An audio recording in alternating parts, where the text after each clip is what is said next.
Пандемийный 2020 год оказал серьезное влияние на строительную отрасль, но сильной поддержкой выступила льготная ипотека. Обсудим самочувствие строительной отрасли Башкортостана прямо сейчас в программе интервью в эфире главного телеканала Республики. Сегодня вместе с нами Евгений Дикатов, заместитель генерального директора по развитию ипотечно-накопительных механизмов и программ Фонда развития жилищного строительства Башкортостана. Евгений Александрович, здравствуйте. Здравствуйте. Спасибо большое, что нашли время к нам прийти на интервью и рассказать о самочувствии строительной отрасли Республики. Итак, что вы видите в начале 2021 года? Безусловно, начало 2021 года, так скажем, плавно с 2020 перетекло, потому что в конце, вы об этой программе уже упомянули, в конце прошлого года была продлена как раз программа льготной ипотеки, и тот ажиотаж, который был перед планируемым окончанием программы, это было 1 ноября 2020 года, напомню, соответственно, он спал, люди увидели, что программа продолжается, можно спокойно планировать свои покупки как в конце 2020 года, так и в начале и всю первую половину 2021 года, как минимум.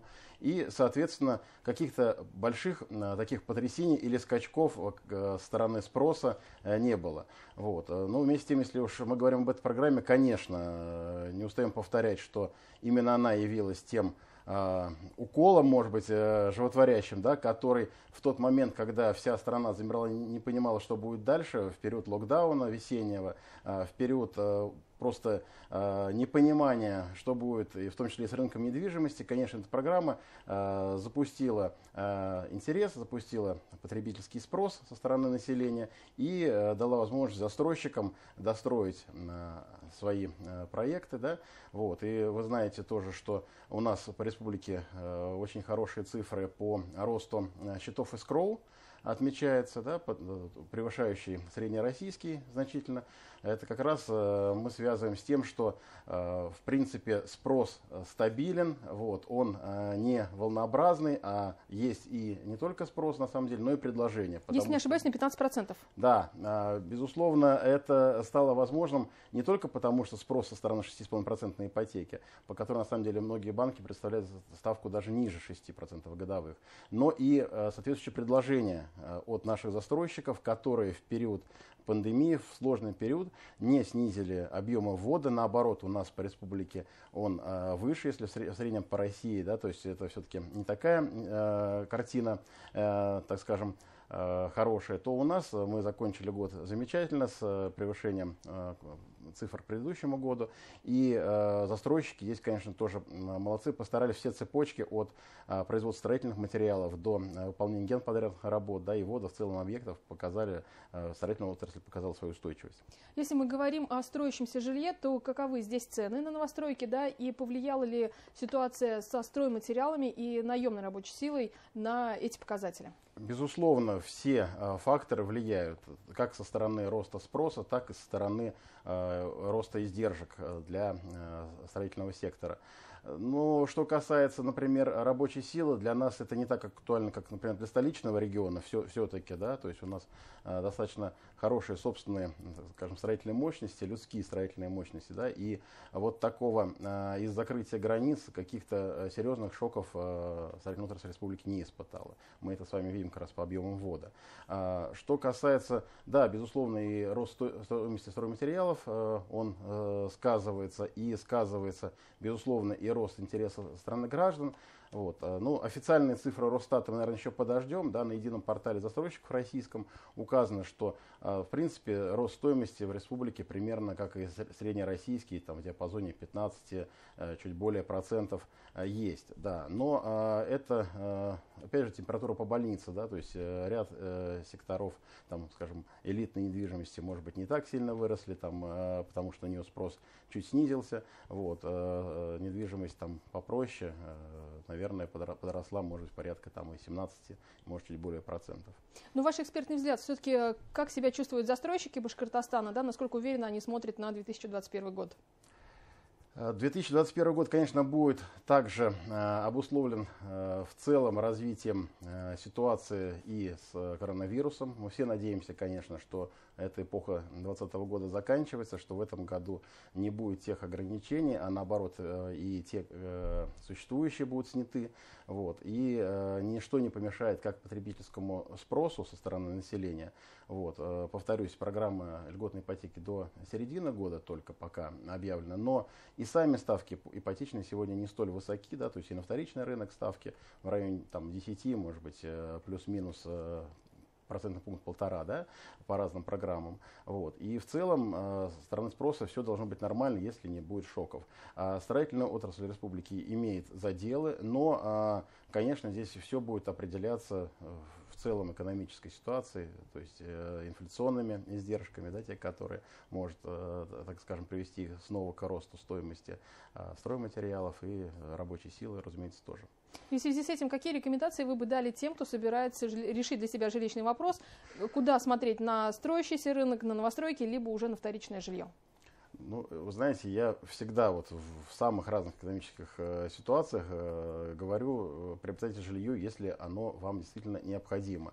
Как инвестиционное вложение я бы этого делать не стал, потому если у вас, конечно, уже не полная корзина других финансовых инструментов, у вас там индивидуальный инвестиционный счет есть, вклады в банках, вот, то тогда это уже просто диверсификация вашего портфеля. А вот тем людям, которые просто думают вложить деньги в недвижимость, ну, наверное, это не самый лучший вариант. Лучше подумать о недвижимости для себя. Тот вариант, который, может быть, кто-то в загородную недвижимость, да, у нас есть тенденция. А, кстати, да, что происходит на этом рынке? На этом рынке все хорошо. Вот, спрос сельская ипотека? И не только сельская ипотека, но и опять же, да, то есть нет худа без добра. Как раз многие в период самоизоляции обратили свой взор, свои намерения на загородный рынок недвижимости. Все хорошо с точки зрения интереса. С точки зрения организации этого рынка, конечно, много предстоит сделать. Да? То есть на федеральном уровне по линии Единого института развития Дом РФ разрабатываются программы. Наша республика входит в число одного из нескольких пилотных регионов по программе Агентства стратегических инициатив. Вот. Работа в этом направлении ведется, чтобы промышленным способом строилось больше индивидуального жилья, потому что, собственно, частники, да, то есть они не могут, или есть трудности с получением кредитных средств под это строительство, у них возникают вопросы с там, сетями, с другими коммуникациями, да, там, инженерной всей инфраструктурой. Поэтому, конечно, здесь нужен программный подход, и сегодня республика предметно этим занимается. Ну и, кстати говоря, активно обсуждалось в конце прошлого года домостроение из дерева, потому что здесь видят большие перспективы. А вот что вы скажете по этому поводу? Я сторонник того, чтобы все варианты, так скажем, материалов стен, да, были представлены. Действительно, когда в республике есть лес, странно, что об этом не думать, что и должно быть развито деревянное домостроение. Ну а многоэтажные дома, насколько это реально из дерева? Ну, вы знаете, есть технологии, которые позволяют несколько этажей строить, но все-таки я думаю, что как раз спрос пока на такие многоквартирные, многоподъездные, тем более дома, он будет невелик. Все-таки люди предполагают, если это индивидуальное жилье, то да, конечно, дерево считается самым экологичным материалом. Хотя кирпич тоже очень-очень востребован. Ну, посмотрим, что будет с ценами. Может быть, это будет мотивировать покупателей. Да, действительно, посмотрим. Да. Угу. Что касается жилстройсбережения, это очень популярная в республике программа. Вот какие здесь данные можно, ну, предварительно хотя бы говорить по 2020 году, да, и по 2021 году планы? Ну, вы знаете, основной результат 2020 года, что мы удержали ситуацию, потому что действительно весной начался отток граждан, и правительство республики приняло очень широкий пакет мер для того, чтобы граждан поддержать. Причем даже не сколько финансово, сколько вот возможностями не вносить некоторое время денежные средства. Да? То есть никакие там, штрафные санкции и исключения из программы за пропуск платежей были отменены. Дана возможность выходить без потери субсидий от государства на программы федеральные, той же самой льготной ипотеки 6,5%, на сельскую ипотеку, пожалуйста, да, которая действительно тоже очень хорошо в республике развита. И мы ситуацию удержали. У нас порядка 10 тысяч участников также, да, количество, которые уже решили свой жилищный вопрос, увеличивается, уже больше 3300 таких граждан. Вот. Но и самое главное, наверное, что программа выходит на федеральный уровень, По самой республике к нам в конце года заявилось 2 серьезных федеральных банка участника. Мы сейчас активно прорабатываем. То есть у нас таким образом количество может увеличиться до 4 банков. Это и больше... С 2. С 2 до 4, да. Вот, соответственно, больше вариативность предложений для наших участников, с одной стороны. А с другой стороны, поскольку данная программа уже прорабатывается в Госдуме в виде проекта федерального закона, мы большие надежды на 2021 год возлагаем, что будет принят и федеральный закон, и не только другие регионы подключатся, но, возможно, и программа может вырасти до общероссийской. И тогда мы, как одни из первопроходцев в этом направлении, наверное, сможем в том числе рассчитывать, например, на федеральное софинансирование по таким проектам. Конкуренция – это всегда только двигатель всей отрасли. Да, мы вообще за конкуренцию. И вот, кстати говоря, про конкуренцию. Мы знаем, что к 2030 году в Башкортостане планируют выйти на показатель 4 миллиона квадратных метров жилья.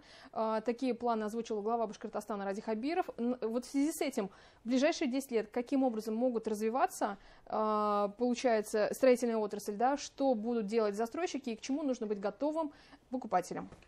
Опять же, сошлюсь на слова главы республики, который сказал, что строительные мощности наши, республиканские, они позволят и производить стройматериалы, и возводить такое количество жилья. И основной акцент, только когда была поставлена задача президентом страны, Реферич поставил перед стимулированием спроса. Поэтому как раз вот предыдущий ваш вопрос, такие программы, как жилстройсбережение, наряду и с федеральными программами, и сельской ипотеки, и так называемые 6,5% ипотека для молодых семей и так далее, все вот эти программы, они должны помочь спросу на эти 4 миллиона квадратных метров. Мы надеемся, что эта задача решаемая. Застройщики готовы к таким объемам? Застройщики, безусловно, строительные мощности республики однозначно готовы. Вот. Здесь, конечно, комплекс других мер, да, которые, это очень глубокий вопрос. Это и сами строительные площадки, это, опять же, коммуникации. Да. Самый больной вопрос. Да. Здесь много очень вопросов, но, тем не менее, спрос, платежеспособный спрос, это не менее такой важный вопрос, потому что доходы населения, не растут так быстро, как те объемы, те задачи, которые поставлены по увеличению строительства квадратных метров. Спасибо большое, Евгений Александрович, что сегодня пришли к нам на программу и так подробно рассказали о самочувствии строительной отрасли. Это была программа «Интервью» в эфире главного телеканала Республики. Мы пообщались с Евгением Дикатовым, заместителем генерального директора по развитию ипотечно-накопительных механизмов и программ Фонда развития жилищного строительства Башкортостана. Не переключайтесь, оставайтесь вместе с нами.